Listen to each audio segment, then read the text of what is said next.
Rewmi 24 TV. dal leen ak jàmm lundi 7 août 2023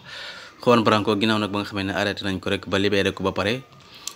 ñii di waa Pastef kii di Serigne Cheikh Thioro nekk député daal di fare ca parti bi ñuy woowee Pastef moom moomay di seen Serigne Cheikh Thioro Mbacké maa ngay nag xamle ne kon boo ko benn Taalib Saw nag naka la ñu war a def ak moom ginnaaw rek bi ñu ne moom di benn Taalib Saw moom moo jële ji ki nga xam ne moom mooy Juan Branco daal di koy dugal fii ci Sénégal te jamono yi ñuy wax ak yéen daal dinañuy libéré ki nga xam ne mooy Juan Branco kon boog ëllëgu benn Taalib Saw moom di Serigne Cheikh Thioro Mbacké maa nga def publication ci page Facebook am di laaj benn Taalib Saw nag léegi naka la ñu war a def ak moom kon mi ngoog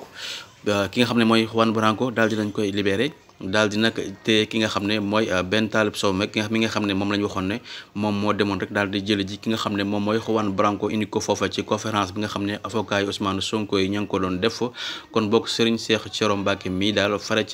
ca parti bi di Pastef moom moo def question boobu ca page Facebook am.